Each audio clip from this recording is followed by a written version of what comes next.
Defeat text glaring back at you.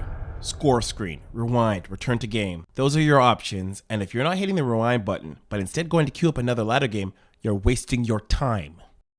Reviewing replays are an underrated but essential way to improve your play. But a lot of times, you just watch them without ever knowing what you're looking at. So let's explore the purpose, your setup, what data you need, and what to look for when watching a replay. Before we get started, I want to shout out Crown Club member Old Man Toast for supporting our work. If you want to be a part of building a better equipped competitive gaming community, you can check out how to become a patron in the description below and join the club. When it comes to replays, you can either learn from yours or learn from another player's replays. But let's keep it simple and focusing on learning on your own. I believe that a few people have is that at lower levels, you shouldn't bother with replays and just focus on macroing better.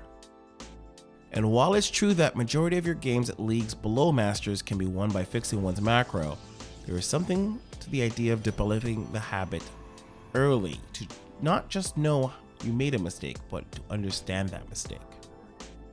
Your objective is feedback. You can get that from self-assessment, but also by posting your replays to a subreddit or Discord and asking for other, more experienced players' perspectives. When it comes to watching replays, focusing on replays you've lost over ones you've won will give you more insight. It's nice to recall how you DG dropped that unsuspecting Zerg, but it doesn't help you in the long run. Talking setup, getting started with Select will help with replay management. This tool autosaves, allows you to easily sort and rename your replays, and gives you access to stats without opening the game. We'll link to that for you to check out. When you load up the replay, you want to get familiar with the data at your disposal. Starting with the Active Force tab, or Army Value tab, this display shows you your opponent's forces in terms of their resource cost and total supply at this time. The Production tab displays your research and construction going on. At any time, when it's empty, you can pause, take a look, and see why. Were you distracted, or were you simply out of money?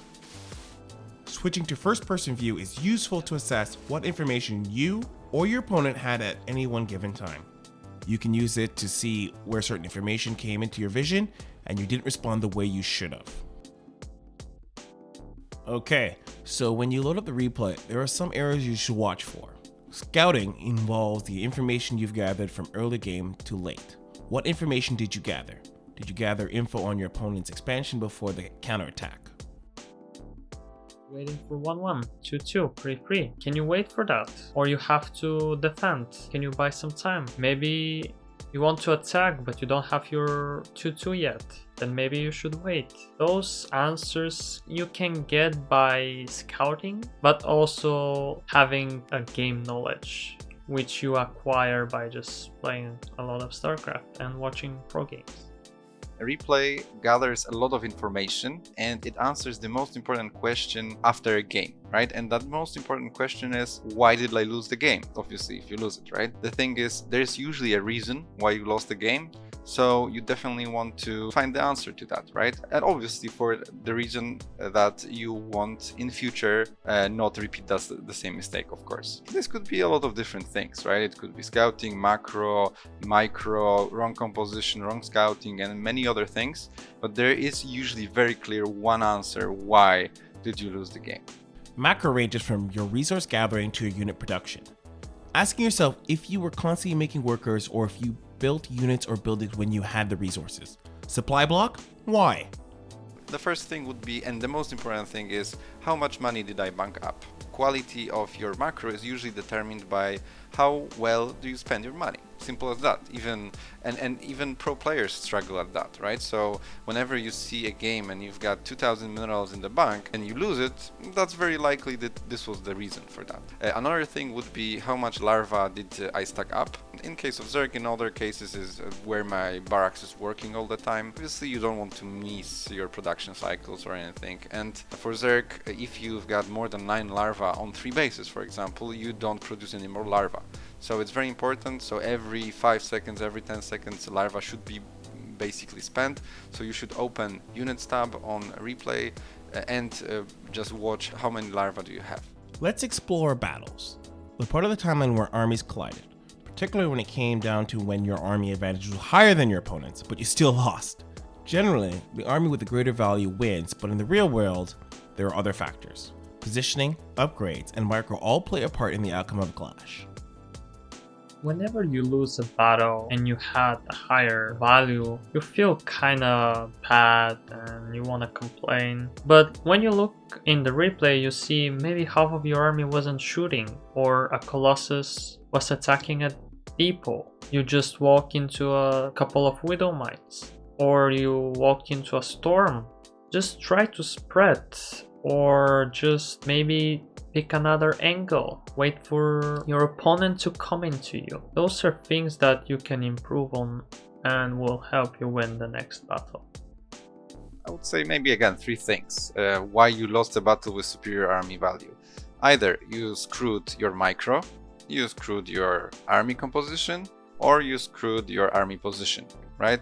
So for micro, obviously, I guess that's kind of obvious, right? Like, so force fields, the way you threw your spells, did you split your army well enough, and stuff like that. Connected to this is army positioning, because whether you abuse a choke point, for example, or do you abuse a really good tank positioning, and most importantly, do you force your opponent to attack into you, because that's usually a very important thing. Miscellaneous areas to keep in mind during your review can be harder to quantify, because there's no data to pull from, but looking at your hotkeys used, for instance, did you use both units and location hotkeys? Your building placement, are the locations you chose optimal? Lastly, strategic decisions you made. Was that counterattack the best timed? These are all questions you can ask yourself. I would say it's a mix of 3 things: mechanical problems, build problems, and then decision-making problems, right? So mechanically, you could simply just forget to build 10 drones, stack up 10 larvae, and because you were busy with something else, and simple as that. Then you've got build problems. So for example, you could have started your lair too soon, or maybe you started your gases too soon, right? So then your mineral income suffers as a result of that, and you simply don't have enough money to build these drones, for example. And the third thing would be decision-making problems. So for example, if you were too scared of some kind of adept push, let's say, and there was no push like that, but you stopped building drones as a result of that, right? So you need to review all these 3 things, and then you can just see whether there was a problem in either of these areas. Other than hotkeys, the miscellaneous areas can be difficult to self-assess. Asking the community or coaches for feedback from your replay can help you spot your blind spots. Making replay analysis a continuous practice is a habit that will close the gap to your goal, a tool both for low and high level players. Tell us about your experience analyzing replays in the comments. Tell us how you use the data, similar or different than what we suggested. Well, until next time.